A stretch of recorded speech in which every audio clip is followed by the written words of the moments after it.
Zap, zap, zap, lightning, zap, zap, lightning, lightning.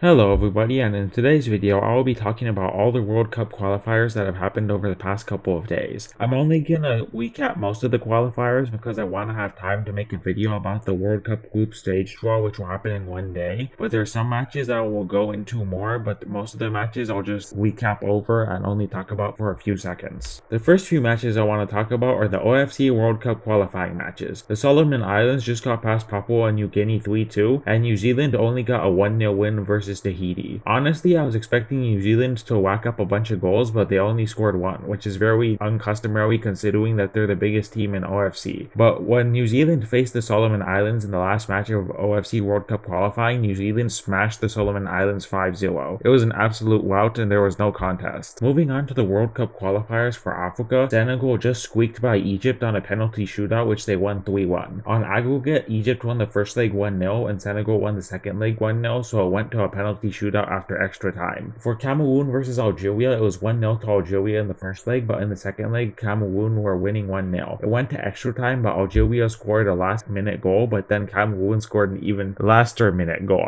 you could say. Algeria scored in the 118th minute, but then Cameroon scored in the 120th plus 4th minute, which meant that Cameroon go through to the World Cup on the away goals rule. This match was kinda sad for Algeria though, as they scored 3 goals and each of those 3 goals were all disallowed. In the Ghana versus Nigeria match, Ghana went through on away goals after first drawing 0-0 at home but then drawing 1-1 away. The Democratic Republic of the Congo versus Morocco first ended in a 1-1 draw at the first leg, but in the second leg Morocco meant business and beat the Democratic Republic of the Congo 4-1. And in the last game, there was a 1-0 win for Tunisia in the first leg, but in the second leg it was a 0-0 draw, meaning that Tunisia went through. So all in all, from Africa, Senegal, Cameroon, Ghana, Morocco, and Tunisia are all the teams that are through to the World Cup. Moving on to AFC qualifying, everything was pretty much done and dusted as Iran and South Korea qualified for the World Cup in the first group, and Saudi Arabia and Japan qualified in the second group. The only thing that was still left to play for was the playoff position for Group A, which was fought between Iraq, Lebanon, and the United Arab Emirates. The United Arab Emirates came out on top at the end though, as Iraq got a draw and Lebanon lost to Syria, and United Arab Emirates also won their game, meaning that they were ensured a place in the playoffs versus Australia. And if they win Australia, they then earn themselves a spot in the Interconfederations playoff. Moving on to UEFA, Wales beat Austria 2-1 from a Gareth Bale brace, and Scotland versus Ukraine will not happen until June. The winner of Scotland versus Ukraine will face Wales in June for a spot in the World Cup. Poland got a walkover versus Russia, and Sweden beat the Czech Republic after extra time, but Poland turned out to be too much for Sweden as Poland beat Sweden 2-0 via a Lewandowski penalty and also another goal. Now moving to the last UEFA playoff spot, Portugal beat Turkey 3-1 very comfortably, even though there was a scare when Burak Yilmaz got a penalty but he missed it. North Macedonia also got a shock 1-0 win against Italy when they scored in added time near the end of the match. But the fairy tale ended for North Macedonia when Portugal beat them 2-0, so Portugal is through to the World Cup. Portugal's first goal came off a North Macedonian player's mistake after he accidentally gave the ball away to Bruno Fernandes. Bruno Fernandes passed to Ronaldo, then Ronaldo passed back, then Bruno Fernandes shot the ball into the net.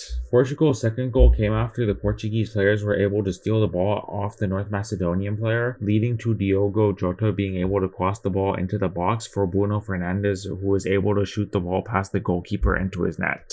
Portugal pretty much had control of the entire game as they had most of the possession and most of the shots on target and also shots and all. The only scare was in the first 30 minutes when North Macedonia looked dangerous, but once Bruno Fernandes scored the first goal for Portugal, it always looked like it would be a comfortable win for Portugal. Their only golden chance they missed was when Cristiano Ronaldo dragged the ball wide when he tried to shoot for the far post in the 24th minute. But in the grand scheme of things, that didn't matter because Portugal are through to the World Cup anyway. Moving on to CONMEBOL World Cup qualifying in match week 17, since Uruguay beat Peru even though Ecuador lost their game, both Uruguay and Ecuador qualified for the World Cup, which meant on match day 18 it was a 3-way fight for the last Interconfederations playoff spot between Peru, Colombia, and Chile. Chile only drew their game to Uruguay, which eliminated them, but Colombia won their game against Venezuela, which gave them hope. But there was no hope once Peru beat Paraguay because that would mean that Peru go through 1 point clear of Colombia. Moving on to CONCACAF, there is pretty much no doubt that Canada, Mexico, and the United States would didn't all qualify. Canada came out on top with 28 points, tied with Mexico on 28 points, and the United States qualified through goal difference even after their 2-0 loss to Costa Rica. Panama still had a chance until a few days ago when they were destroyed by the United States 5-1, but on the last match day, they got a 1-0 win versus Canada to finish in a respectable 5th position. After a lackluster start to CONCACAF qualifying, Costa Rica were able to pull everything together for the second half of CONCACAF qualifying and pull together enough points to finish in the Interconfederations playoff spots. And they were able to top it off a couple days ago when they beat the United States 2-0. And then under them in the table, Jamaica finished 6th, El Salvador finished 7th, and Honduras finished 8th. Now that we finished talking about all the qualifying matches for every single confederation, I want to talk about the Interconfederations playoff. The first one will be either the United Arab Emirates or Australia versus Peru, and the second one will be Costa Rica versus New Zealand. My predictions will be that Australia will squeak past the United Arab Emirates 1-0 to face Peru, but then in the end, Peru will beat Australia 2-0. For Costa Rica versus New Zealand, I think it'll be an easy 3-0 win for Costa Rica, which would mean that Peru and Costa Rica both go through to the World Cup. Now I want to talk about the last UEFA spot for the World Cup, and first I want to make my prediction for Ukraine versus Scotland. I think Scotland will get through 2-0, but then in the final versus Wales to go through to the World Cup, Gareth Bale will probably score a brace to send Wales through 2-0 to the World Cup. So in all my predictions for the last 3 World Cup spots will be Peru, Costa Rica, and Wales all going through to the World Cup. That's everything for today's World Cup qualifiers roundup. Tomorrow I will do a video where I react to the group stage draw for the 2022 World Cup. Remember to subscribe to the channel, leave a like on the video, and ring the notifications bell. Leave your opinion about this in the comment section down below. Bye.